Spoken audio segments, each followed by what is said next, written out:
Back in 2001, Bob Burnquist was on top of the world. He just won the X Games with an incredible run. He was in second place, and it was the last run of the event. He messed up a trick a little bit in the beginning, landed sketchy, and he just went for it and did crazy stuff back to back to back. It was one of the greatest moments in skateboard history. Take a minute to watch it if you haven't seen it. So after Tony Hawk retired from the X Games, Bob Burnquist became the face of it. And in 2001, he literally became the face of the X Games with ESPN X Games Skateboarding. He dropped out of Tony Hawk 3 to be in this game, in fact. So I saw this at the game store, and I didn't remember ever seeing it before. It's a forgotten game, it's heavily sponsored. Is there any chance that it's good? Well, there's only one way to find out. Being an X Games licensed game, of course you get to play the X Games. There are two options, Park and Vert. There's no best trick, no doubles, and no real street category. Let's try Vert. It's easily the more enjoyable of the modes, which is a tragedy that we'll get to later. It starts off looking really good. The presentation is good and the supers all look nice. This comes from the partnership with ESPN and X Games, but ultimately it isn't that important. We need to see how it plays. For the most part, I was impressed. The controls are awkward and unresponsive a lot of the time, but you can get into a rhythm and flow through a decent run. There's an interesting special meter in the game where it saves up.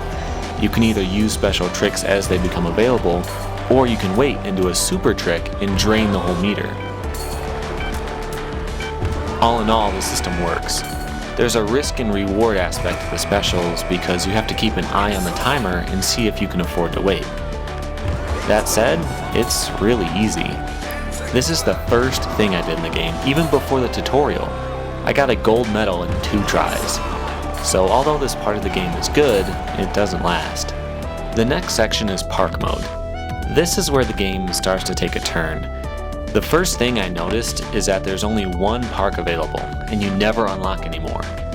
Since they had the X Games license, it would have been really cool if they had some of the parks from the past, and let you recreate competitions from different years.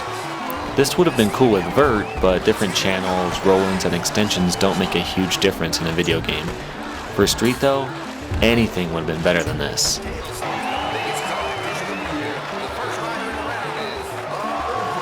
The level is really cramped, which wouldn't be a huge problem if the controls worked. It's so hard to get your skater to go where you want.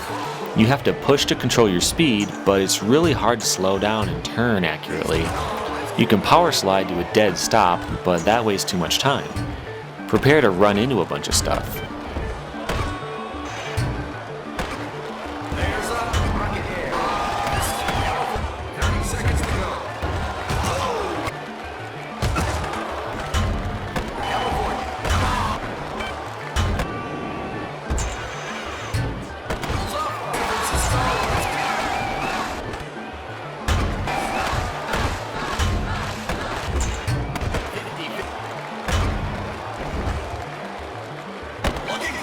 Since it's really hard to actually land stuff you want to land, you might think that you should skate some transition.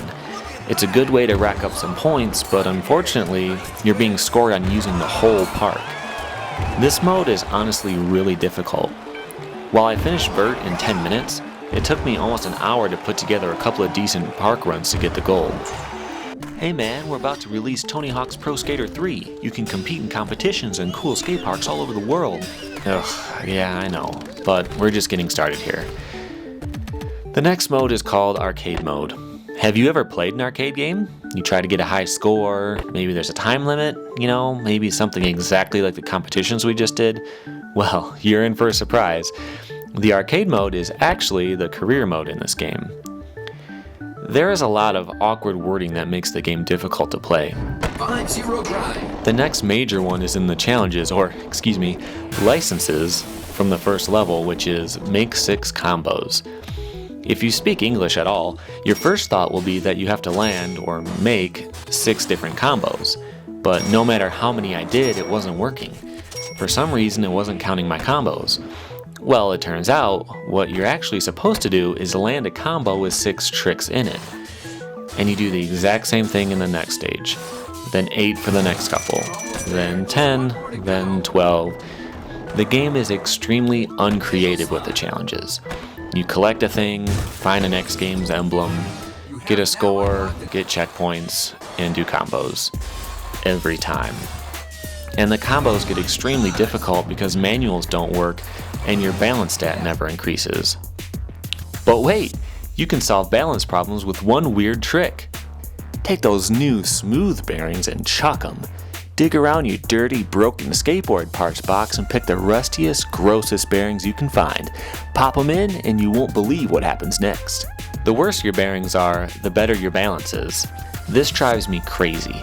If they wanted to be able to customize your stats, they could have used board size and shape, wheel size, wheel hardness, riser pads maybe. Literally anything other than bearing speed would have been okay. And you know what? There are pro skaters in this game. They probably came into the office to have pictures taken for their character models and stuff. Couldn't they have taken 5 minutes and asked some of these guys if the game makes any sense? Anyway, back to the arcade mode. It's awkward and slow, and it sometimes blocks off major parts of a level in a weird way. The museum is a good example.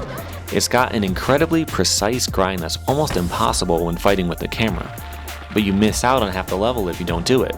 The ruins level is very linear, and you have to go all the way back around if you miss a jump. Compare this to the Tony Hawk games. You can pretty much go anywhere you want.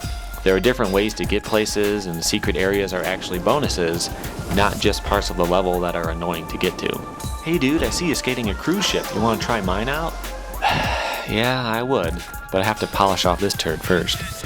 So thankfully the game is mercifully short. Only 6 levels. Los Angeles, we have Los Angeles too. You can trigger an earthquake if you grind the right rails, and you have to do a varial kickflip over. Yeah, okay, I know. So Los Angeles, a museum, a cruise ship, New York, and some ruins. When you finish them all, you unlock a mode with cartoon-like characters, and another mode. This is just another example of the awkward vagueness X Games suffers from. Disaster slide. What's cartoon mode? Is it a reskin of the game with a different renderer that adds cell shading and more vibrant colors? Nope, just big head mode. As for another mode, I spent a while looking around to find where this actually was. As it turns out, it's just added challenges to the original levels. The checkpoints and collectibles are moved, and score and combo challenges are harder. They didn't even flip the stage or open up new areas or anything. It's just the same exact level to suffer through again. At this point, I just quit. I'm not putting myself through that again. The game has no redeeming qualities, like the balancing, for example. If you're doing a grind, you might start to lose balance and then even back out, but there's no meter, there's no way to do it on purpose, I don't think. And the manuals are even worse. You just do a manual perfectly for a little while, and then you fall off. There's no indication of why. Now, if this game was super realistic and it was a sim, I could understand it being difficult, but in one level you kill mummies and you find an alien spaceship. Come on. Now, let's take a minute to appreciate the announcer.